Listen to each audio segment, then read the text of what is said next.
बोलो श्री कृष्ण कन्हैया लाल की, सतगुरु महाराज की, श्री प्राणनाथ प्यारे की, महारानी बाईजुराज की, तीनों पुरी धाम के समस्त सुंदर साथ के। पूर्ण ब्रह्म श्री कृष्ण जय सच्चिदानंद। पूर्ण ब्रह्म श्री कृष्ण जय सच्चिदानंद। परम धाम की भूमि का आनंद है आनंद। परम धाम की भूमि का आनंद है आनंद। श्री प्राणनाथ निज मूलपति श्री मेहराज सुनाम। तेज कुंवरी श्यामा जुगल को पल पल करो प्रणाम। तेज कुंवरी श्यामा जुगल को पल पल करो प्रणाम प्रणाम। उपस्थित संपूर्ण सुंदर साह जी, साधक एवं साधिकाएं, चर्चनी प्रशिक्षण सत्र का आज हम 14वां दिवस के पावन बैठक में उपस्थित हैं। तो सर्वप्रथम आप सभी को सप्रेम प्रणाम एवं स्वागत करते हुए आज का विषय वस्तु प्रसंग कक्षा सत्र को हम आगे बढ़ाने जा रहे हैं। अब तक हमने चर्चनी विषय प्रवेश के प्रसंग में भूमिका का प्रसंग, उसके पश्चात एक झलक में 25 पक्ष परम धाम का नमूना अथवा लोकेशन, जिसमें 25 पक्ष परम धाम का नाम और स्थान, डायरेक्शन और रंगमहल का 7 परिक्रमा और 50 करोड़ योजन हिसाब, इस विषय में चर्चा किया। अब आज से हमारा विषय प्रारंभ होना है 25 पक्ष परम धाम के मध्य में स्थित रंगमहल। तो रंगमहल 25 पक्ष परम धाम में से एक पक्ष है और जैसे कि 7 परिक्रमा के हिसाब से चिंतन करते समय हमने ये बात चर्चा कर चुका है कि 50 करोड़ योजन लंबा चौड़ा परम धाम के मध्य भाग में रंगमहल है। जैसे कि ये परम धाम, तो इसका लंबाई चौड़ाई 50 करोड़ योजन का है। तो इसके मध्य भाग यहाँ रंगमहल है। ये हुआ लोकेशन। अब ये रंगमहल ने कितने एरिया लेकर के किस तरह से ये रंगमहल बना हुआ है, इस विषय में हमें चर्चा करना है। लेकिन उससे पहले, जैसे कि कल मैंने अंतिम में कहा था, रंगमहल को प्रारंभ करने से पहले कुछ प्रासंगिक शब्दावली, उस विषय में हमें जानकार होना होता है। जैसे कि मान लीजिए अगर मैं सीधा रंगमहल को अब शुरू करूं, तो शुरुआत में जमीन से एक फाउंडेशन ऊपर उठता है, जिसको चबूतरा शब्द प्रयोग करते हैं। जैसे यहीं की भाषा से मैं कहूँ तो रंगमहल का वर्णन प्रारंभ इस तरह से होता है। परम धाम के मध्य भाग में जमीन से भौम भर ऊंचा एक चबूतरा, जिस चबूतरा का लंबाई चौड़ाई 2000 मंदिर का है और गिर्द 6000 मंदिर का है और उसमें 201 पहल है। प्रत्येक एक पहल में 30 मंदिर का है। इस तरह से भाषा प्रयोग होता है। देखिए, तो अब मैंने अभी इतना सेंटेंस जो रंगमहल के विषय में बोला, तो शब्द क्या क्या आया? रंगमहल 25 पक्षी परमधाम के मध्य भाग में, यहाँ तक तो समझ में आया। बाकी शब्द क्या आया? जमीन से भौम भर ऊंचा चबूतरा, भौम शब्द आया। तो पहले हमें भौम शब्द क्या है इस विषय में जानना होता है। उसके बाद भौम भर ऊंचा चबूतरा शब्द आया। तो चबूतरा क्या है, ये चबूतरा शब्द का परिचय होना होता है। उसके पश्चात शब्द आया 2000 मंदिर का लंबा चौड़ा है। अब मंदिर का लंबा चौड़ा, तो लंबाई चौड़ाई के लिए मंदिर शब्द आया। ठीक है, 6000 मंदिर का गिर्द है, इस तरह से आया, इसमें भी मंदिर ही शब्द आया। तो जैसे शब्दावली देखिए तो भौम, चबूतरा, मंदिर, ये शब्द आया। अब ऐसे ही रंगमहल का वर्णन शुरू करूं तो जैसे जैसे व्याख्या करते जाएंगे, यहाँ वर्णन करते जाएंगे, शब्दावली इसी तरह से आता रहेगा। तो जब हमें पहले शब्द का ही जानकारी न हो तो फिर यहाँ से तो रंगमहल का डिजाइन वर्णन किया जाता है, परंतु आपके दिल दिमाग में वो शब्द का ही जानकारी न हो तो फिर शब्द में ही उलझते हैं। जैसे कहा भौम, तो ये भौम क्या है? जैसे कहा मंदिर, अब लंबाई चौड़ाई में मंदिर बताया है। तो नॉर्मली हम यहाँ संसार में मंदिर कहने से जहाँ पर परमात्मा को स्थापना किया हो तो वो मंदिर कहते हैं, है ना।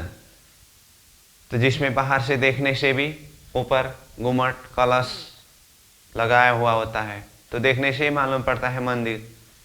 लेकिन परम नाम का वर्णन में रंगमहल में शुरुआत में आया कि रंगमहल 2000 मंदिर के लंबाई चौड़ाई के चबूतरा के ऊपर है। तो लंबाई चौड़ाई में मंदिर शब्द आया। तो इसीलिए पहले हमें कुछ शब्दावली का जानकारी होना होता है रंगमहल के अंदर प्रवेश करने के लिए। वैसे तो पूरा 25 पक्षी परमधाम के अंदर अलग अलग जगह में कई शब्द अलग अलग विषय प्रसंग में उठता है, लेकिन अभी हम प्रारंभ में 25 पक्ष में से मध्य का रंगमहल विषय शुरू करने जा रहे हैं। इसीलिए वो रंगमहल विषय शुरू करने से पहले मैं रंगमहल का वर्णन प्रसंग में आने वाले मुख्य मुख्य शब्दावली, जिस विषय में हमें बिल्कुल ही जानकारी होना जरूरत होता है, उस शब्द की जानकारी के बिना ही हम वर्णन को शुरू करें तो वृत्ति की अपनी जो भाषा में शब्दावली यहाँ से प्रस्तुत करना होता है, अथवा अभी हम साधारण शब्द से भी प्रसंगों को चर्चा करें तो बाद में चर्चनीय किताब यानी कि वृत्ति वो अपना ही भाषा यानी कि परमधाम का ही भाषा को शब्द प्रयोग करके व्याख्या करते हैं। तो उस समय में उस शब्द को ही जब हम स्पष्ट रूप में नहीं समझे तो दिल दिमाग में उसका प्रकाश होना थोड़ा सा समस्या होता है। इसीलिए रंगमहल के अंदर प्रवेश करना है, रंगमहल का वर्णन शुरू करना है, तो उसकी तैयारी के लिए पहले हम कुछ शब्दावली का परिचय लेंगे। रंगमहल के वर्णन प्रसंग में जितने शब्द जरूरत है वो मुख्य मुख्य रूप में, और मैंने पहले ही कहा हूँ रंगमहल का एक भौम खड़ा होने के बाद उसके बाद ऊपर ऊपर 9 भौम दशमी आकाशी तक के लिए वैसा ही नमूना रहता है।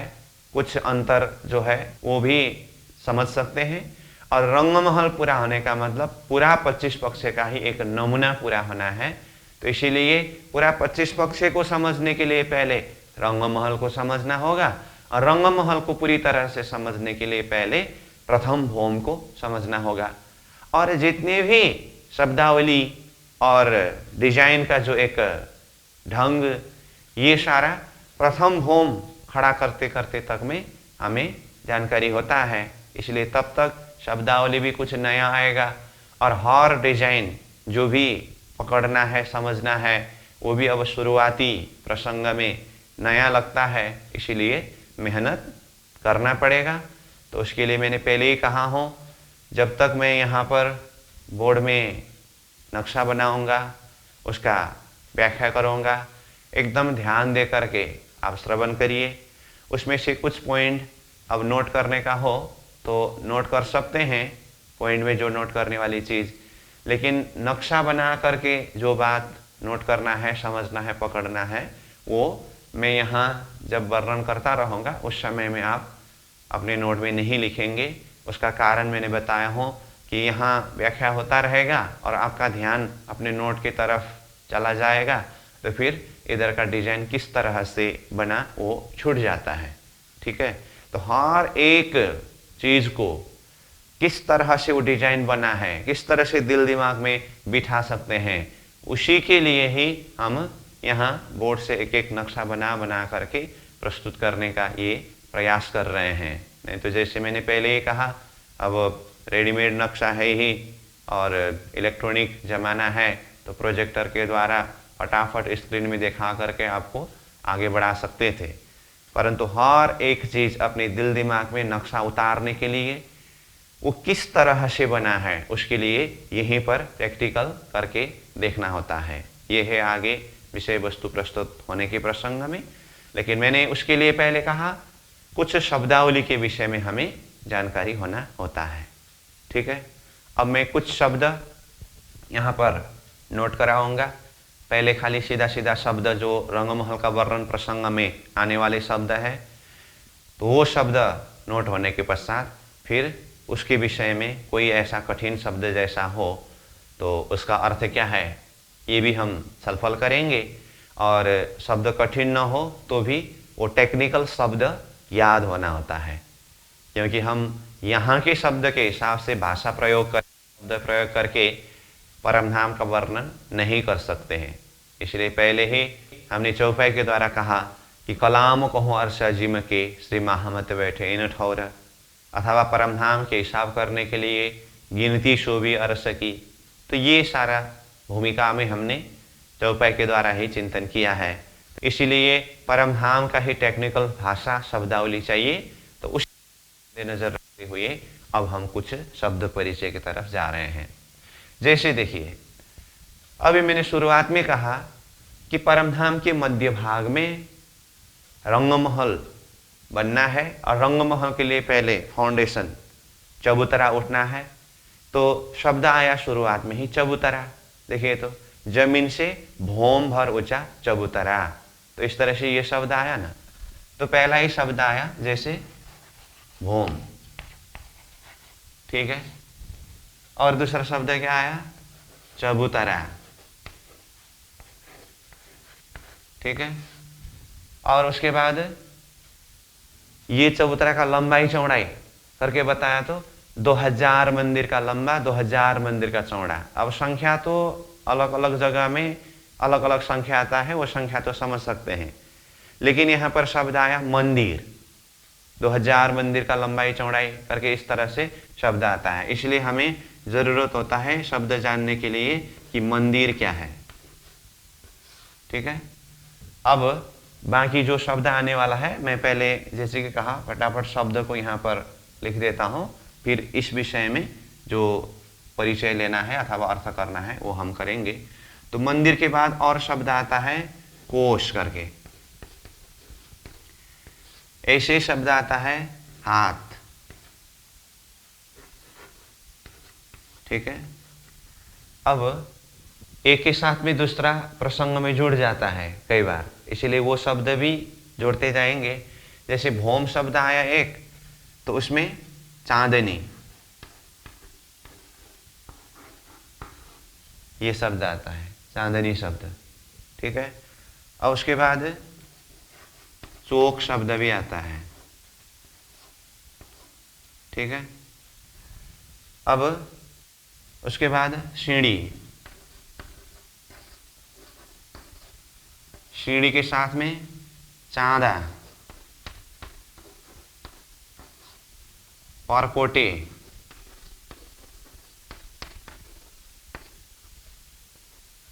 ठीक है। अब उसके बाद दरवाजा, ऐसे ही झरोखा,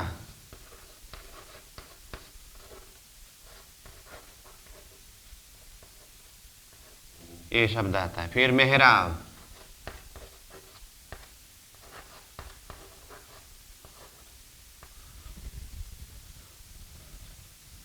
फिर ऐसे ही थंब, ठीक है।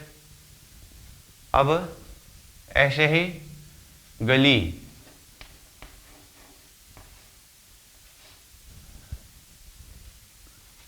कठेड़ा और गुर्जर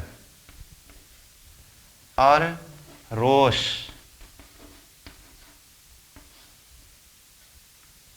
ठीक है। अब हवेली,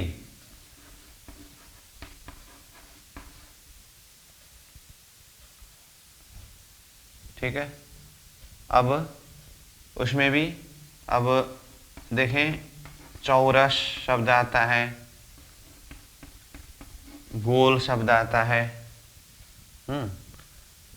और ऐसे ही अक्षी खुली शब्द भी आता है,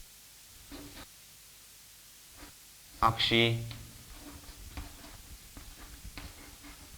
खुली ये शब्द है, ठीक है। दहलान,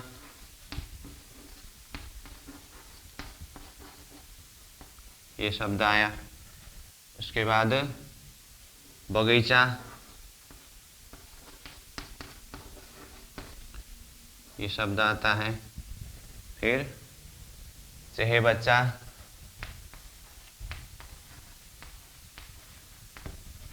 नहर, स्टोन,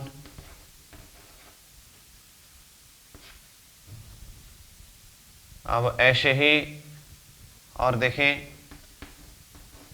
गीलम, चंद्रवा, झालर, ये शब्द आता है। फिर गुमट, और ऐसे ही और एक शब्द जो मुख्य रूप में आता है, वैसे ये शब्द पहले लिखना था वो छूट गया, हांस, हांस करके आता है। और पहल, ये शब्द आता है। ऐसे ही और भी बहुत सारे शब्द हैं। अब बाकी जो भी शब्द प्रसंग में जुड़ते समय तभी उसको और हम चर्चा करते जाएंगे, ठीक है। परंतु मुख्य रूप में समग्र में देखते समय यहाँ जितने शब्दावली है, ये शब्दावली बिल्कुल ही फेमिलियर होना पड़ेगा पहले। इन शब्दावली का परिचय लिए बिना, समझे बिना हम रंगमहल के अंदर प्रवेश करके वो विषय वस्तु को पकड़ ही नहीं सकते। तो अब इसमें से कितने सारे शब्दावली तो हमें अर्थ पता है, अर्थ पता होते हुए भी मैंने शब्द यहाँ पर इसीलिए नोट कराया हूँ कि इन शब्दावली के आधार पर रंगमहल वर्णन होगी, तो एक जानकारी के लिए भी है। और दूसरा, उसमें से कितने सारे शब्द कोई नया जैसा लगे तो उसको भी हम समझ सकें, और कितने सारे शब्द तो ऐसे हैं हमारे लिए शब्द तो नया नहीं है परंतु अर्थ नया होता है। जैसे कहा ना, मंदिर शब्द तो अब यहाँ आया, मंदिर शब्द हमारे लिए नया नहीं है, हम सुनते हैं, जानते हैं, बोलते रहते हैं, परंतु यहाँ संसार में जिसको हम मंदिर कहते हैं उसी अर्थ में परमधाम का वर्णन प्रसंग में मंदिर शब्द नहीं है। तो जो भी हो, ये समग्र में कुछ शब्द मैंने यहाँ पर नोट कराया हूँ, फिर भी बोल रहा हूँ, खाली इतनी ही शब्दावली ऐसी बात नहीं है। हाँ, बाकी जो शब्दावली आएंगे उसको आगे प्रसंग में जहाँ जहाँ आते समय और खुलासा करते जाएंगे, ठीक। और दूसरी बात, अब इसका कुछ हम अर्थ यहाँ चर्चा करेंगे, फिर भी कितने सारे शब्द का अर्थ यहाँ पर शब्द में बोल करके नहीं कर सकते हैं। तो उसमें तो ऐसे शब्द को अभी यहाँ शब्द फेमिलियर होके रहेंगे हम, तो स्पेशली डिजाइन ही जहाँ पर आएगा तो उस समय में ये ऐसा ऐसा ऐसा ऐसा ऐसा डिजाइन जो बनेगा तो इसको ये शब्द के द्वारा वर्णन करते हैं अथवा ये शब्द प्रयोग करते हैं करके बताने से वो क्लियरली समझ सकते हैं। तो जो भी हो, अब आइए हम इन शब्दों के विषय में कुछ चर्चा करें। ठीक है, सबसे पहले नंबर कहा, जैसे भौम। मैं शब्द के विषय में यहाँ बताऊंगा, अगर आपको नोट करना हो तो अर्थ में आप अपनी भाषा में नोट कर सकते हैं। तो जैसे सबसे पहला नंबर शब्द प्रयोग किया भौम, तो उसके लिए मैंने पहले ही कहा था, जैसे भाषा में 25 पक्ष परम धाम का मध्य भाग में जमीन से भौम भर ऊंचा चबूतरा है करके ऊंचाई में भौम भर ऊंचा शब्द प्रयोग किया। तो भौम मतलब मंजिल, यहाँ तला भी बोलते हैं, 1 मंजिल, 2 मंजिल, 3 मंजिल। तो परमधाम के भाषा में भौम शब्द प्रयोग करते हैं वो मंजिल को, मतलब तला। तो अब ये चबूतरा यानी कि जमीन से बेस उठने के जगह में भी ये भौम शब्द प्रयोग किया जाता है। उसके बाद जैसे रंगमहल 9 भौम दशमी चांदनी शब्द प्रयोग किया। देखिए तो रंगमहल 9 भौम, तो ये भौम शब्द आया ना, तो कितने भौम में है? 9 भौम में है। 9 भौम में है मतलब 1 मंजिल, 2 मंजिल, 3 मंजिल, 4 मंजिल करते करते 9 मंजिल, 9 भौम। तो ये भौम शब्द मंजिल उस अर्थ में आता है। और शब्द प्रयोग हुआ, अभी जितना शब्द हमने कुछ सुना है उसी हिसाब से भी मैं बताऊं तो 9 भौम दशमी चांदनी शब्द प्रयोग किया। तो इसीलिए हमने यहाँ चांदनी शब्द को भी रखा है। ये देखिए तो ये चांदनी है। अब मैं यहाँ सीधा क्रमशः ही जाऊँ, कोई ज़रूरत नहीं है। जो शब्द मुख्य मुख्य रूप में है वो प्रसंग में आते समय उसी हिसाब से बताता जाऊँगा। तो ये चांदनी शब्द आया, तो भौम मतलब मंजिल कहा ना, और चांदनी शब्द आया। तो भाषा कैसे आया देखिए तो 9 भौम दशमी चांदनी। इसका अर्थ, चांदनी का अर्थ यहाँ क्या हुआ, जैसे हम यहाँ पर ये जो बिल्डिंग है, मकान है, वो कितने भौम है उतने भौम गिनती करते हैं। और सबसे टॉप में लास्ट जो है उसको क्या कहते हैं? छत कहते हैं ना, छत कहते हैं उसको। तो 9 भौम दशमी चांदनी मतलब वो दशमी छत है, वो लास्ट है वो। तो इसका अर्थ क्या हुआ, ये चांदनी मतलब छत ऊपर। अब ये चांदनी छत हुआ, लेकिन इसका अर्थ फिर चांदनी शब्द का प्रयोग सिर्फ छत को ही होगा ऐसी बात भी नहीं है। कई जगह में जो खुला जगह है उस जगह को चांदनी कहते हैं। जैसे कि चांदनी शब्द देखें, एक तरफ तो 9 भौम दशमी चांदनी, यहाँ पर चांदनी शब्द आया। तो ऐसी जगह में चांदनी शब्द आते समय वो 9 भौम के बाद अथवा 9वीं मंजिल के बाद दशमी छत है। ऐसे ही चांदनी शब्द रंगमहल के पूर्व दिशा में चांदनी चौक है। देखिए तो चांदनी शब्द यहाँ पर भी आया। यहाँ पर जो चांदनी शब्द आया ये तो फिर छत अर्थ में नहीं होता है। तो ये खुला जगह जहाँ से पूरा ऊपर आसमान तक देख सकते हैं, तो ऐसी जगह, तो उसको भी चांदनी शब्द प्रयोग किया। तो इसीलिए मैंने कहा कितने सारे शब्द को एकदम शब्दार्थ के हिसाब से याद करके नहीं होता है। प्रसंगों को देख करके एक ही शब्द अलग अलग जगह में भी प्रयोग होता है। तो इसीलिए जैसे अब 9 भौम दशमी चांदनी शब्द आया तो उस अर्थ में चांदनी छत है, और चांदनी चौक शब्द आया तो खुला जगह चांदनी चौक है। अब चांदनी चौक कैसा है, अभी तो हमने खुला जगह करके कहा, तो वो कैसा है वो जब हम वर्णन चालू करेंगे तो उस समय में वो समझ सकते हैं। ठीक है, अब ये भौम और चांदनी के लिए कहा। अब चबूतरा, ये जो चबूतरा शब्द है, चबूतरा मतलब समतल जमीन लेवल से जो थोड़ा सा ऊपर उठा हुआ होता है। जैसे यहाँ पर भी देखिए ना, घर बनाते समय अथवा कोई भी महल मकान बनाते समय बिल्कुल जमीन लेवल से शुरू नहीं करते हैं ना, जमीन लेवल से थोड़ा सा वो फाउंडेशन उठाते हैं, थोड़ा ऊपर रहता है वो।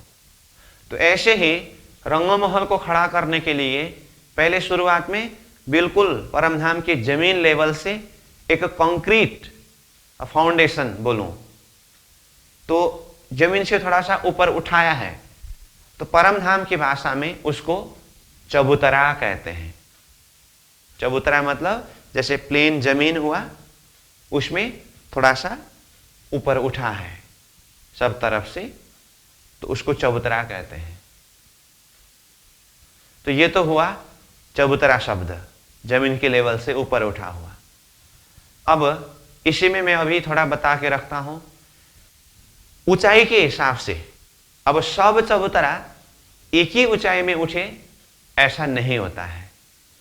कोई चबूतरा थोड़ा कम, कोई थोड़ा उससे ज्यादा, कोई उससे भी और ज्यादा, इस तरह से उठा हुआ रहता है। फिर भी अब शब्द परिचय और अन्य शब्द फेमिलियर होते समय हम और सहजता से समझते जाएंगे, लेकिन अभी चबूतरा के विषय में कहूं तो रंगमहल के प्रसंग में मुख्य रूप में चबूतरा ऊंचाई के हिसाब से 3 प्रकार के ऊंचाई में उठने का वर्णन आता है। अभी तो हमें खाली समझना इतना ही है कि चबूतरा मतलब जमीन के लेवल से अथवा अपने जो सतह से थोड़ा सा ऊपर उठा हुआ, उसको चबूतरा कहते हैं। तो ऊंचाई के हिसाब से उसमें 3 प्रकार है। तो कितने चबूतरा? एक सीढ़ी शब्द प्रयोग करते हैं अथवा उसको एक हाथ शब्द भी प्रयोग करते हैं, एक हाथ के ऊंचाई में उठा हुआ होता है। कितने चबूतरा? 3 हाथ की ऊंचाई में उठा हुआ रहता है। और कितने चबूतरा? 1 भौम।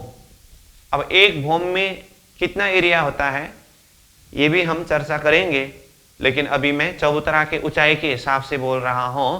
तो 3 प्रकार के ऊंचाई में आने का मतलब कोई 1 हाथ, कोई 3 हाथ और कोई 1 भौम ऊंचा चबूतरा, इस तरह से आता है। ठीक है, तो अभी खाली हमें समझना यह है कि चबूतरा मतलब अपनी समतल जमीन लेवल से थोड़ा सा ऊपर उठा हुआ, तो ये चबूतरा हुआ। ठीक है, अब मंदिर, मंदिर शब्द आया है। तो जैसे कि कहा मंदिर कहने से तो यहाँ हमारे दिल दिमाग में जो यहाँ के हिसाब से समझा है, क्या समझते हैं? जैसे जहाँ पर राज्य को पधरावनी किया है सिंहासन में, और जिसके ऊपर गुम्मट कलश बना हो तो मंदिर कहते हैं। और साधारण हिसाब से भी देखें तो अन्य भी इष्ट हैं अलग अलग संप्रदाय के, और अन्य इष्टों के भी जहाँ पर पधरावनी किया होता है उसको मंदिर कहते हैं। जैसे हम रास्ते में चलते समय छोटे छोटे मंदिर, अंदर भगवान की प्रतिमा यानी कि मूर्ति रखा हुआ होता है, और वो देखने से ही मालूम पड़ता है, छोटा सा भी भले से गुम्मट कलश लगाया होता है, तो देखने से ही ये मंदिर करके समझ में आता है। तो मंदिर शब्द हम यहाँ उस अर्थ में फेमिलियर है। परंतु परमधाम का वर्णन प्रसंग में मंदिर शब्द जो आया है वो एक नाप का नाम है। ध्यान देकर के समझ लीजिए। हाँ, ये शब्द बिल्कुल ही अच्छी तरह से दिल दिमाग में बैठना पड़ेगा। अभी इन शब्दों का परिचय अच्छी तरह से नहीं बैठा हो तो मैंने पहले ही कहा रंगमहल वर्णन प्रसंग में बहुत मुश्किल पड़ेगा, और रंगमहल का वर्णन प्रसंग में ही शब्द फेमिलियर नहीं हुआ तो फिर आगे 25 पक्ष परमधाम में तो वो हो नहीं पाएगा। इसलिए मैं बार बार बोल रहा हूं रंगमहल का प्रथम भौम खड़ा करने तक में बहुत ध्यान देना पड़ेगा। जितनी भी शब्दावली है ज्यादा से ज्यादा तब तक में ही फेमिलियर होना है, समझना है। तो उसके भी तैयारी के लिए हम ये विषय को उठा रहे हैं। तो मंदिर के लिए कहा कि यहां हम जिस अर्थ में मंदिर समझते हैं परमधाम में उस अर्थ में मंदिर नहीं है। तो मंदिर क्या है? मंदिर एक नाप का नाम है। नाप मतलब जैसे यहां पर अलग अलग नाप है ना, नाप तौल, तो ऐसे परमधाम में एक नाप का नाम है मंदिर। इसीलिए जैसे कहा रंगमहल का चबूतरा 2000 मंदिर का लंबा, 2000 मंदिर का चौड़ा है। ये लंबा चौड़ा ये क्या है? ये तो नाप है। तो उसके लिए एक आधार मंदिर शब्द प्रयोग किया, एक नाप। ठीक है, ये हुआ मंदिर एक नाप अर्थ में बताया। अब मंदिर शब्द का दूसरा भी अर्थ होता है परमधाम वर्णन प्रसंग में ही। तो दूसरा अर्थ क्या है? एक कमरा, कमरा मतलब एक रूम। परमधाम में रंगमहल का वर्णन प्रसंग में एक रूम को, एक कमरा को मंदिर कहते हैं। अब मैंने रंगमहल वर्णन प्रसंग शब्द प्रयोग किया, इसका मतलब फिर मंदिर शब्द का अर्थ अन्य जगह हमें दूसरा ही लगता है, ऐसी बात नहीं है। लेकिन हम मुख्य रूप में रंगमहल का एरिया को क्लियर करने के लिए ये भूमिका बना रहे हैं, इसीलिए। तो दूसरे अर्थ में मंदिर के लिए क्या कहा? एक कमरा, एक रूम, उसको मंदिर कहते हैं। तो दो अर्थ हुआ, एक ये मंदिर नाप अर्थ में है, दूसरा एक रूम को, एक कमरा को मंदिर कहते हैं। अब हमें यह समझना है, तो मंदिर नाप तो है, लेकिन अब एक मंदिर कहने से कितना एरिया है, कुछ आइडिया तो होना पड़ेगा, यह भी समझना है। और दूसरी बात, एक रूम को मंदिर क्यों कहा, यह भी समझना है। तो इसीलिए पहले हम ये मंदिर नाप है, परंतु ये नाप कितने एरिया को, कितने नाप को एक मंदिर कहते हैं, उसको और समझने का प्रयास करें। जैसे कि नाप शब्द प्रयोग किया, तो यहां के हिसाब से देखिए, मैं उदाहरण के लिए बता रहा हूं। जैसे कि 1 मीटर, तो 1 मीटर कहने से, अब 1 मीटर भी नाप तो नाप है, लेकिन उसको थोड़ा सा अगर व्याख्या करना हो अथवा परिभाषा देना हो तो क्या कहते हैं? 100 सेंटीमीटर बराबर 1 मीटर, ऐसा कहते हैं ना। इसका मतलब 1 मीटर में 100 सेंटीमीटर होता है, तो ये नाप है। ऐसे ही मंदिर शब्द प्रयोग किया नाप के लिए, तो एक मंदिर में कितने एरिया होता है, तो इसको जानने के लिए हम अन्य शब्द का सहारा लेंगे। तो इसीलिए ये मंदिर के साथ में मैं शब्द को जोड़ देता हूं, कोश। एक मंदिर में कितना होता है वो बताना है, उसी के लिए अन्य शब्द का सहारा ले रहे हैं। तो मैं मंदिर से कोश में आया, मंदिर का अर्थ अभी खुलासा नहीं किया हूं, पहले देखिए। अब कोश, ये कोश जो है, कोश भी एक नाप का ही नाम है। जैसे मंदिर एक नाप है, ऐसे ही कोश भी एक नाप ही है। अब इसमें भी प्रश्न आता है, कितने एरिया को एक कोश कहते हैं? हाँ, फिर बता देता हूं। यहां संसार के हिसाब में जो हम कोश कहते हैं ना, उस अर्थ में वो परम नाम का हिसाब नहीं रहता है। हाँ, अब यहां का उदाहरण के लिए शब्द यहां से प्रयोग करना पड़ता है, लेकिन हिसाब वो अपने ही हिसाब से होता है, गिनती सो भी अर्थ सके। तो लेकिन जो कोश शब्द आया एक नाप है, मंदिर भी नाप है, कोश भी नाप है। और प्रसंग में बता ही देता हूं, हाथ शब्द आया है, तो ये हाथ भी नाप ही है। हाथ, एक हाथ, दो हाथ कहते हैं ना, ये भी नाप ही है। तो मंदिर शब्द का अर्थ के लिए कोश और हाथ शब्द को साथ में जोड़ दिया, तो ये तीनों नाप अर्थ में है। तो ये सब का आपसी संबंध क्या होता है, उसके लिए पहले हम हाथ शब्द को देखेंगे। हाथ, हाथ तो जानते हैं ना, जैसे यहां ये नाप को हाथ कहते हैं। अब इसमें भी मैंने पहले ही बताया हूं, फिर वहां एक हाथ दो हाथ कहने का अर्थ फिर यहां के हिसाब से एक हाथ दो हाथ, ऐसा नहीं। यहां संसार की भाषा से एक हाथ कहेंगे तो परमधाम में भी भाषा तो एक हाथ ही है, लेकिन शहूर के हिसाब से देखे तो पहले भूमिका में ही मैंने उदाहरण दिया हूं। क्या? जागृत की मां, सपना में मां, पेट में बच्चा, बच्चा के पेट में बड़ा कीड़ा, बड़ा कीड़ा के पेट में छोटा कीड़ा, वो छोटा कीड़ा 50 करोड़ योजन बोलता है करके इसमें शहूर कराया हूं। अगर मृत्युलोक के हिसाब से हाथ की बात करेंगे तो ये तो छोटा कीड़ा के हाथ की भाषा है। और ये परमधाम में भी शब्द प्रयोग हो रहा है हाथ ही, ये जागृत परमधाम की भाषा में है। ये वैसे पहले ही बताया है, फिर भी यहां पर याद दिला रहा हूं। तो ये एक हाथ है, तो ये एक हाथ नाप जितना होता है, एक कोश नाप भी उतना ही होता है परमनाम की भाषा में। हाथ और कोश शब्द अलग अलग है, लेकिन एरिया के हिसाब से देखें तो हाथ जितना एरिया है, कोश भी उतना ही एरिया है। रंगमहल एरिया का वर्णन प्रसंग में, उसके लिए मैं भूमिका बना रहा हूं। अभी थोड़ा सा हिंस बता के रखूं तो ये कोश शब्द रंगमहल के एरिया पूरा होने के बाद जैसे बाहर निकलेंगे, विशेष करके दूसरी परिक्रमा से जब वर्णन प्रारंभ होगी, तो शब्द तो कोश ही रहेगा, लेकिन उसका एरिया थोड़ा सा चेंज होता है। वो बात की बात है, अभी उस विषय में हम ज़्यादा चर्चा नहीं करेंगे। लेकिन मैं बार बार बोल रहा हूँ, रंगमहल के एरिया के लिए ये शब्द परिचय की बात हम कर रहे हैं। तो उस एरिया में देखें तो ये हाथ भी एक नाप है, कोश भी एक नाप है। हाथ तो हम समझ जाते हैं यहाँ के हिसाब से भी, अब शहूर के हिसाब से, परमधाम के हिसाब से हाथ समझना है। और कोश भी एक हाथ बराबर का ही एक कोश होता है, इसीलिए मैं यहाँ पर लिख देता हूँ कोश। तो इसमें एक कोश इजिकल टू एक हाथ। और हाथ तो समझ गए। अब मैंने मंदिर शब्द के ऊपर चर्चा करते करते ये कोश और हाथ के विषय में बात किया। ऐसा क्यों किया?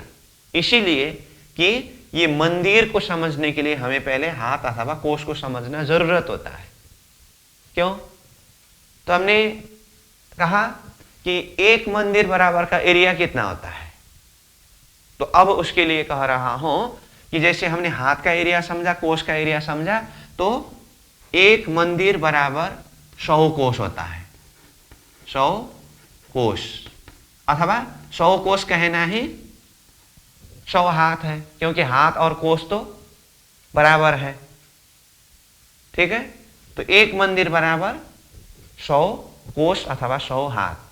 तो जैसे उदाहरण में कहा था ना, 1 मीटर कितने का होता है? 100 सेंटीमीटर बराबर 1 मीटर। तो इसी उदाहरण के हिसाब से देखें तो सेंटीमीटर की तरह ये कोश अथवा हाथ, मीटर की तरह मंदिर। मैं उदाहरण के लिए बोल रहा हूं। तो जिस तरह से 100 सेंटीमीटर बराबर 1 मीटर कहा, ऐसे ही 100 कोश अथवा 100 हाथ बराबर एक मंदिर। तो ये है मंदिर नाप में। अब मंदिर को दूसरे अर्थ में भी शब्द प्रयोग करते हैं, हमने ये कहा है। तो उसमें कहा मंदिर एक कमरा, एक रूम को मंदिर कहते हैं। ऐसा क्यों? इसीलिए कि रंगमहल के एरिया में प्राय, मैं प्राय बोल रहा हूं, कितनी जगह में थोड़ा सा ज्यादा कम होता है। वो जहां पर ज्यादा कम है वो प्रसंग आने पर वहीं पर हम वर्णन करेंगे। लेकिन अभी मैं समग्र में बोल रहा हूं कि रंगमहल वर्णन प्रसंग में बहुत सारे कमरा, यहां की भाषा से अभी मैं शब्द प्रयोग कर रहा हूं कमरा, कमराओं का वर्णन आता है। उस कमरा को मंदिर शब्द प्रयोग करते हैं। तो मंदिर शब्द प्रयोग किया क्यों? क्योंकि प्राय बोल रहा हूं, ज्यादातः एक मंदिर मतलब एक कमरा, ये एक मंदिर के नाप के लंबाई चौड़ाई में ही बनता है। कहने का अर्थ जैसे कि मान लीजिए परमधाम में ये एक कमरा बना हो, इसके साथ में जोड़ करके दूसरा कमरा बना हो, इसके साथ में जोड़ करके तीसरा कमरा बना हो, तो इसको बोलते हैं 3 मंदिर। ये 1 मंदिर, 2 मंदिर, 3 मंदिर, कमरा को मंदिर कहा। तो उसका कारण क्या है? ये एक कमरा जो है ना, इसका लंबाई चौड़ाई ये दोनों 100 कोश यानी कि 100 हाथ बराबर का होता है। तो 100 कोश अथवा 100 हाथ मतलब एक मंदिर। तो एक कमरा, एक मंदिर का लंबाई, एक मंदिर का चौड़ाई एरिया लेकर के बनने से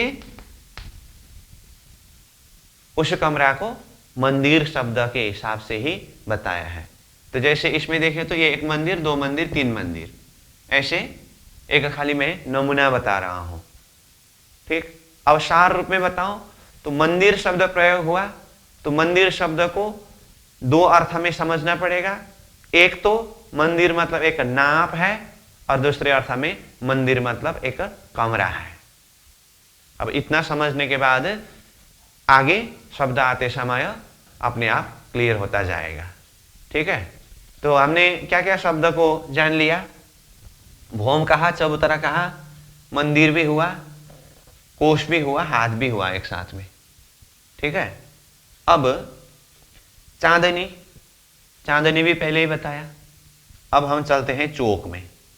चौक, अब चौक शब्द जो है, अब वैसे मैंने पहले ही कहा जैसे कि कितने सारे शब्द को यहां एकदम अर्थ में नहीं बता सकते हैं, वो जब वर्णन प्रसंग में डिजाइन ही वैसा आता है वहां पर ऐसा करके बता सकते हैं। ये चौक भी वैसा ही है। अब यहाँ चौक मतलब चौक, लेकिन यहां शब्द में थोड़ा सा बता दूं तो कोई एक मेन पॉइंट, निश्चित जगह, जैसे यहाँ के हिसाब से भी बताएं तो हम रोड से, रास्ता से थोड़ा बाहर निकले तो दो तीन तरफ से रास्ता आकर के जहां पर जुड़ गया हो, कुछ वो विशेष पॉइंट हो, उसको चौक कहते हैं। तो ऐसे ही ये चौक शब्द परमधाम का प्रसंग में कोई विशेष जगह होता है वो, तो उस जगह को चौक कहते हैं। अब वो कैसे जगह विशेष होता है, किस तरह से उसको चौक कहते हैं, वो जब वर्णन प्रसंग आएगा तभी हो पाएगा, क्योंकि वो भी एक ही टाइप का होता है नहीं सारा चौक। अलग अलग प्रकार के प्रसंग में अलग अलग जगह को चौक शब्द प्रयोग किया जाता है। इसीलिए अब ये चौक शब्द याद करके रखिए, बाकी आगे जैसा डिजाइन बनेगा तो उसको क्लियर करते हुए इसको चौक कहते हैं करके कहते समय सहजता से समझ सकते हैं। बस चौक के लिए मैंने इतने ही कहा। अब सीढ़ी शब्द आया है, सीढ़ी तो हम जानते ही है, फिर भी अब शब्द फेमिलियर होना होता है, इसीलिए मैंने यहाँ शब्दों को नोट किया हो। अब सीढ़ी, अब सीढ़ी के साथ में चांदा शब्द आया है, तो ये चांदा भी सीढ़ी के ही प्रसंग में आता है।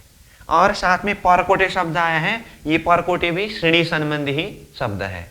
तो अब देखिए एक साथ में तीनों शब्द, सीढ़ी, चांदा और परकोटे। अब देखिए सीढ़ी, चांदा और परकोटे मतलब जैसे नीचे से ऊपर जाने के लिए सीढ़ी बना हुआ होता है। सीढ़ी किसको कहते हैं, चांदा किसको कहते हैं, परकोटे किसको कहते हैं। ये अगर देखें तो इधर देखिए, जैसे ये जमीन लेवल हो और ये मानो कि भोंबर ऊंचा, अब परम नाम की भाषा से कहो ना चबूतरा उठा हो, तो यहां से सीढ़ी चढ़ करके वहां पहुंचना है, तो ऐसा बना हुआ था ना सीढ़ी का डिजाइन। ठीक है, तो ये सीढ़ी, तो इस तरह से सीढ़ी जाते जाते बीच में थोड़ा सा लंबा, सीढ़ी तो सीढ़ी है लेकिन थोड़ा सा लंबा रहता है, जहां पर थोड़ा चल करके फिर उसके बाद सीढ़ी सीढ़ी होकर के जा सकते हैं, ऐसा डिजाइन बनता है। फिर ये लंबा ऐसे, तो ये छोटी छोटी जो है ये सीढ़ी है, तो जाते जाते बीच में थोड़ा सा लंबा जो जगह है, चलने का जगह, वो सीढ़ी के ही बीच में आता है ना, उसको चांदा कहते हैं। ठीक है, तो ये हुआ चांदा। सीढ़ी तो समझ गए, और चांदा कहते समय इसको चांदा कहते हैं। अब इसमें भी और एक शब्द में जोड़ दूं, पगथी शब्द भी आता है। सीढ़ी के ही प्रसंग में पगथी शब्द भी आता है। उसमें सिर्फ सीढ़ी ही शब्द आया हो तो ये एक सीढ़ी, दो सीढ़ी, तीन सीढ़ी, इस तरह से गिनती होता है। लेकिन सीढ़ी के साथ में अगर पगथी शब्द भी आया हो तो ऐसी जगह में देखिएगा, ये ऊपर का जो चढ़ाव है, इसको, ये चढ़ाव है ना, इसको सीढ़ी कहते हैं। और ये पैर रखने का जगह है ना, ये पैर रखने की जगह को पगथी कहते हैं। ये भी थोड़ा सा प्रसंग में आया तो बता दिया। ऐसे ऊपर चढ़ा हुआ हाइट को सीढ़ी कहा, और ये पैर रखने की जगह को पगथी कहा, और उसी में थोड़ा सा लंबा चलने का होता है उसको चांदा कहा। अब शब्द है परकोटे।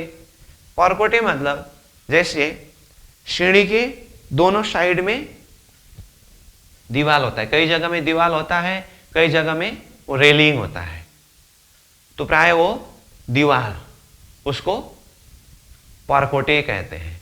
वो सीढ़ी के दोनों तरफ किनार में होता है, वो सीढ़ी के साथ साथ में ही ऊपर चला जाता है। तो क्या क्या आया शब्द?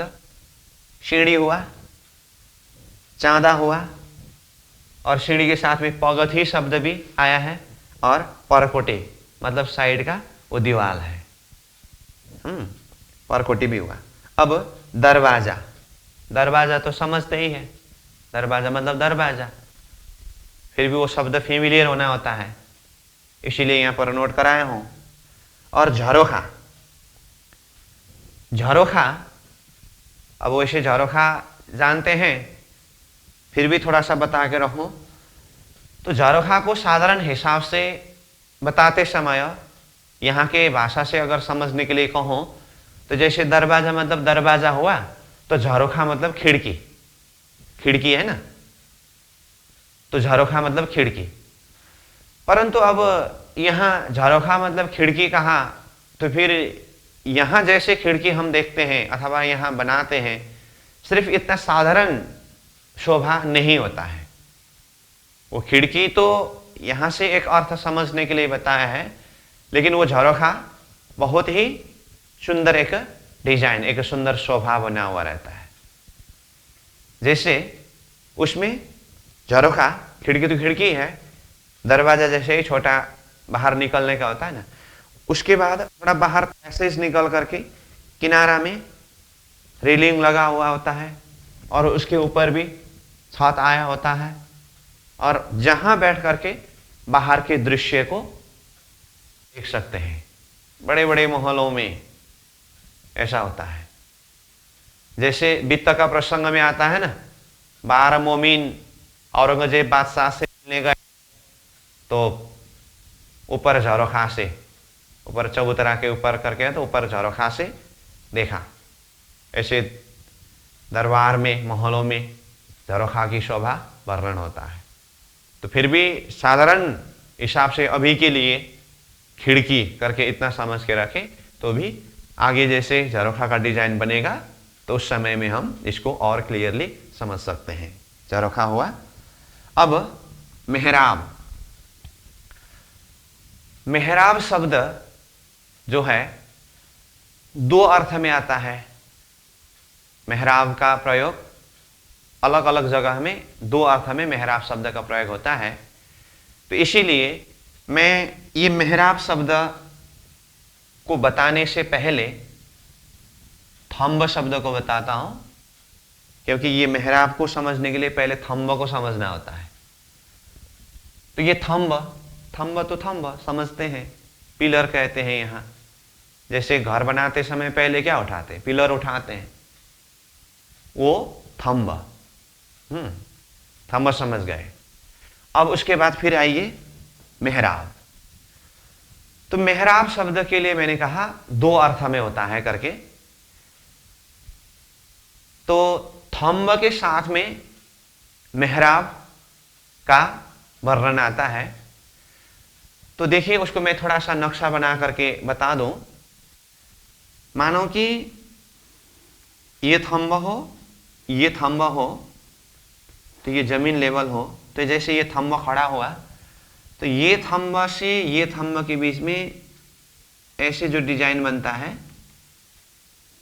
इसको मेहराब कहते हैं। जैसे होता है ना, थंब थंब और इसके बीच में घूम करके जो डिजाइन बनता है, तो वो है मेहराब। और इधर और थंब हो तो इस थंब से भी फिर ऐसे जा करके ये थंब तक जा मिलता है। ऐसी शोभा को मेहराब कहते हैं।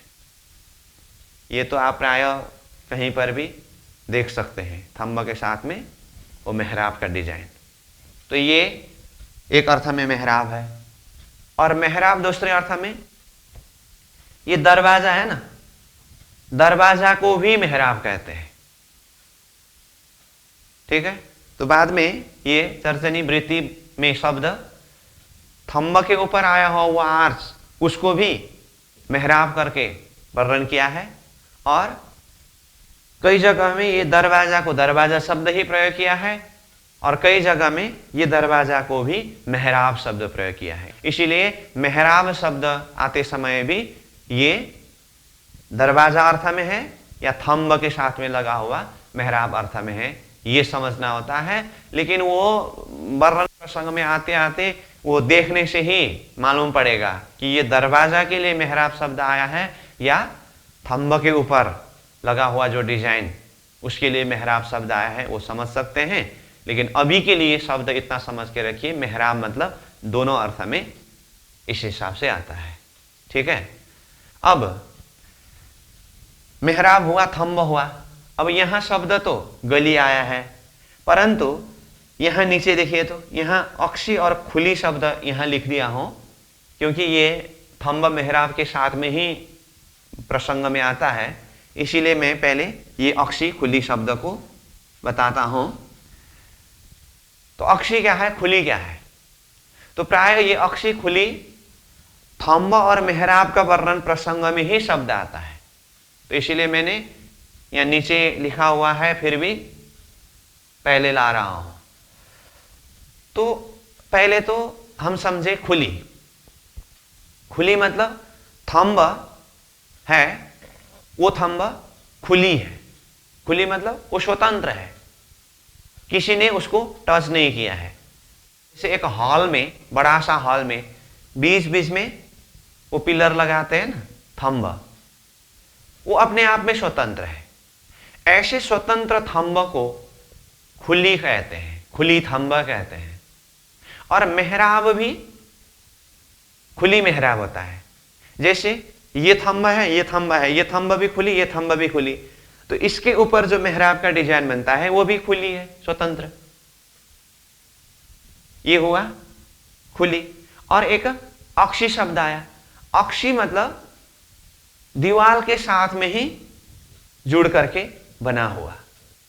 जैसे देखिए ये दीवार हो तो इसमें ये थंब हो तो दीवार के साथ में ही जुड़ करके आया हुआ।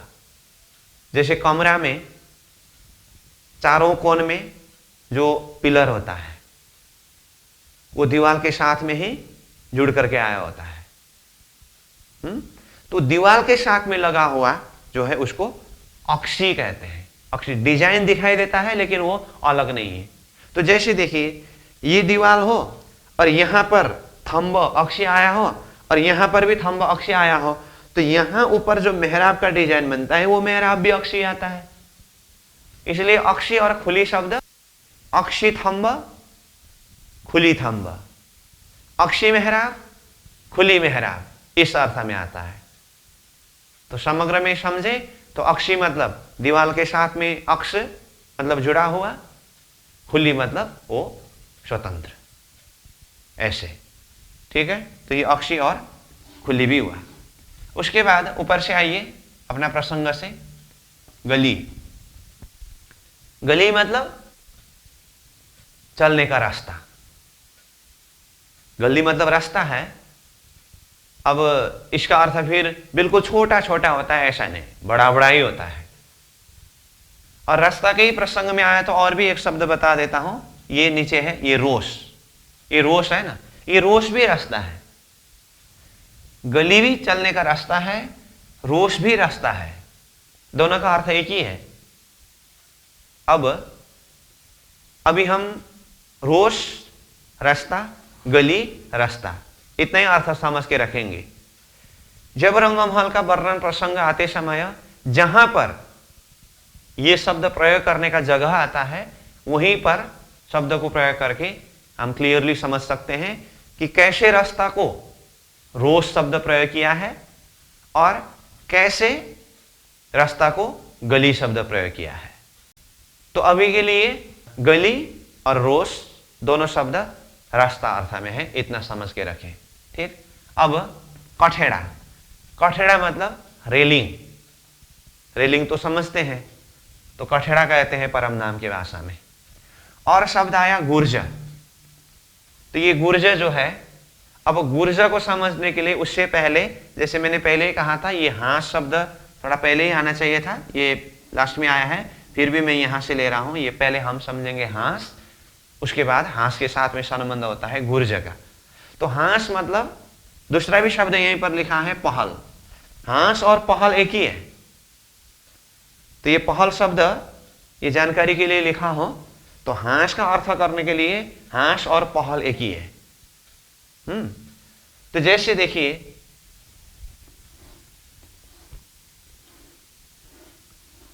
इसको पहल कहते हैं। एक पहल, दो पहल, तीन पहल, चार पहल। कितना हुआ? ये 4 पहल हुआ। ये पहल ही हांस है, इसलिए यहां हांस के जगह में हांस इजकल टू पहल करके लिख देता हूं। हांस और पहल एक ही है, ठीक है, फेस। ठीक है, तो अब ये नक्शा जो बनाया, ये 4 पहल। अब इसी को मैं 8 पहल बना देता हूं।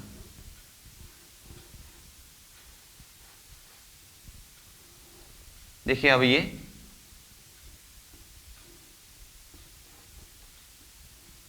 देखिए तो कितने पहल में हुआ? 8 पहल में। 1 2 3 4 5 6 7 8। तो ऐसे को 8 पहल अथवा 8 हांस कहते हैं। जैसे पद्मावतीपुरी धाम में गुम्मट जी का मंदिर याद करिए तो एक बार। गुम्मट जी का मंदिर गोलाई में तो है, परंतु वो पहलदार है। तो कितने पहल में है वो? 8 पहल में है। ये हुआ हांस अथवा पहल। तो हमने शब्द लिया था गुर्ज। तो ये गुर्ज क्या है? तो गुर्ज जैसे ये इधर का एक पहल हुआ, इधर का दूसरा पहल हुआ, जहां पर पहल मुड़ गया है ना, उस जगह में इसके बाहर एक डिजाइन बना हुआ रहता है, उसको गुर्ज कहते हैं। इसमें भी होता है ऐसे, जहां जहां पर भी वो हांस का संधि, उसमें बाहर से एक डिजाइन शोभा, उसको गुर्ज कहते हैं। और इसके लिए जैसे मैंने पन्ना जी में गुम्मट जी का मंदिर करके कहा, तो गुम्मट जी के मंदिर में कैसा है? ऐसा ही है, पहल में है हांस में, और प्रत्येक हांस के संधि में वो बाहर गुर्ज का डिजाइन है, और जिसके अंदर से देखते समय वो थोड़ा सा बाहर निकला हुआ रहता है। और वहां पर ध्यान चितौनी करने के लिए बैठते हैं ना, बाहर से देखने से वो बाहर निकला हुआ जो शोभा है, तो वो है गुर्ज। तो पहल हुआ और गुर्ज हुआ। ठीक है, ये गुम्मट जी के मंदिर के डिजाइन से समझ लीजिए, सहजता से समझ सकते हैं। और रोष हुआ। अब हवेली, हवेली शब्द आया। ये हवेली, अब पहले मंदिर शब्द आया है, तो मंदिर के लिए कहा 100 कोस अथवा 100 हाथ, यानी कि एक मंदिर का लंबाई चौड़ाई का एरिया लेकर के जो कमरा बनते हैं उसको मंदिर कहते हैं करके कहा। परंतु कई बार ये 100 कोस अथवा एक मंदिर के लंबाई चौड़ाई से भी बड़ा एरिया लेकर के, बहुत लंबा चौड़ा एरिया लेकर के बड़ा सा हॉल, बोलो ना यहाँ के भाषा से कहूं तो बड़ा सा हॉल बनता है, तो ऐसी जगह को हवेली शब्द प्रयोग करते हैं। तो मंदिर मतलब थोड़ा छोटा हुआ और हवेली मतलब बड़ा हुआ। तो हवेली को अभी इतना समझ के रखिए। और ये चौरस शब्द आया और गोल शब्द आया, ये तो आकार की बात है। जैसे चौरस मतलब ऐसे चौरस, गोल मतलब ऐसे गोल, वो तो सहज ही है। और अक्षी खुली भी हुआ दहलान। अब दहलान मतलब जहां पर थंबों की शोभा, थंबा थंबा थंबा होकर के अब वो बीच में खुला जगह है, उसको दहलान कहते हैं। बाकी अब दहलान शब्द, अभी शब्द को याद करके रखिए, बाकी अब वो शोभा जैसे वर्णन होते समय ऐसी जगह को दहलान कहते हैं करके उसमें भी क्लियर कर सकते हैं हम। लेकिन अभी के लिए इतना समझ के रखिए कि कई जगह में एक तरफ दीवार और दूसरी तरफ सिर्फ थंब होकर के वो खुला जगह रहता है, उसको भी दहलान कहते हैं। और कई जगह हमें सब तरफ खुला, कहीं पर भी दीवार नहीं होता है, खुला जगह जो थंब थंब की डिजाइन में बना हुआ हो उसको दहलान कहते हैं, दहलान हुआ। और बगीचा, बगीचा तो जानते ही हैं आप, फूलों की बगीचा, फलों की बगीचा, शब्द फेमिलियर है, फिर भी यहाँ वर्णन प्रसंग में आता है इसीलिए यहाँ नोट करा दिया हूं। और चेहबच्चा, ये चेहबच्चा जो है ये जल का कुंड, पानी का कुंड जो है उसको चेहबच्चा कहते हैं। अब उसका डिजाइन कैसा है वो तो वर्णन से मालूम पड़ेगा, लेकिन अभी शॉर्टकट में अगर कहें चेहबच्चा शब्द फेमिलियर होना पड़ेगा, उसके लिए भी मैंने नोट कराया हूं। और अर्थ में देखें तो पानी का कुंड, उसको चेहबच्चा कहते हैं। और नहर, नहर मतलब पानी जहां पर बहते हैं, चेहबच्चा मतलब कुंड, अब नहर मतलब जहां पर पानी का बहाव होता है, वो पानी का बहाव, उस जगह को नहर कहते हैं, मतलब नहर के द्वारा पानी बहता है, तो ये हुआ नहर। और स्तून, अब स्तून मतलब नीचे जमीन के लेवल में पानी का बहना, ये नहर के द्वारा होता है, लेकिन अब नीचे से पानी को यानी कि जल को ऊपर ले जाना है।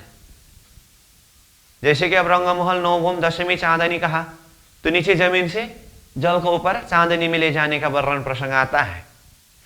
तो पानी को ऊपर ले जाने का जो बोलो ना पाइप, उसको स्तून कहते हैं। जैसे जल स्तून, स्तून ये अर्थ में हुआ, ठीक है।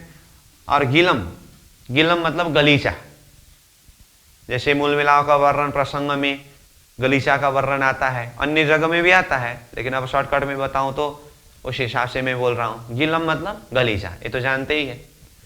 और चंद्रुआ मतलब नीचे जमीन में बिछाया हुआ, गलीचा तो ऊपर छत में जो लगा हुआ होता है ना, उसको चंदुआ कहते हैं, ये भी समझते हैं। और झालर, वही चंदुआ के चारों तरफ किनार में झालर लटका हुआ रहता है, तो ये शब्द भी वर्णन प्रसंग में आता है, इसलिए शब्द फेमिलियर हो उस हिसाब से मैंने यहाँ लिखा हूं।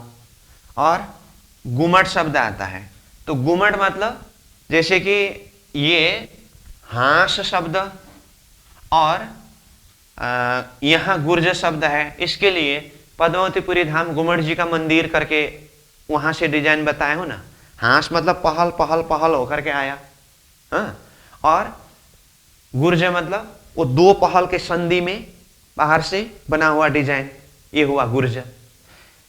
वो गुमट जी के मंदिर में याद करिए तो वही गुर्ज में ऊपर जाकर के गुमट का डिजाइन बना हुआ है और उसके ऊपर कलश, तो वो गुमट हुआ। और गुमट तो वैसे भी जानते हैं, प्राय हर मंदिर में ऊपर गुमट बना हुआ रहता है, तो ये हुआ। और हांस तो पहले ही बताया और पहल भी पहले ही बताया, ठीक है। तो ये है मुख्य मुख्य शब्द और इसका थोड़ा कुछ जानकारी, परिचय। फिर भी कहता हूं अन्य भी कुछ शब्द आता है, और जो शब्द यहां अभी नहीं आया है, जो वर्णन प्रसंग में आएगा तब लगेगा कि हाँ ये शब्द पहले शब्द परिचय में नहीं बताया था, तो उस समय में भी बताया जाता है।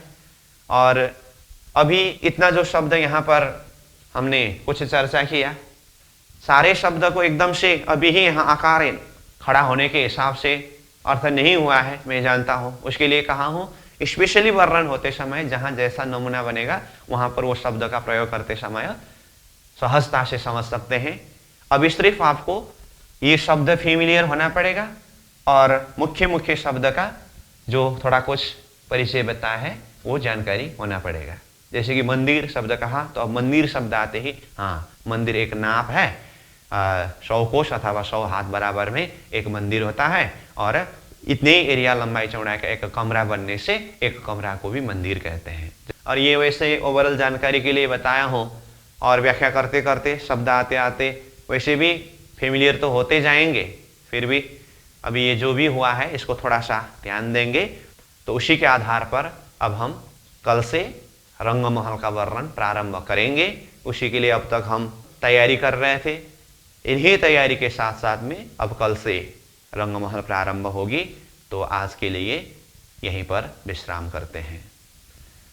पूर्णमदः पूर्णमिदं पूर्णात् पूर्णमुदच्यते पूर्णस्य पूर्णमादाय पूर्णमेवावशिष्यते। प्रणाम।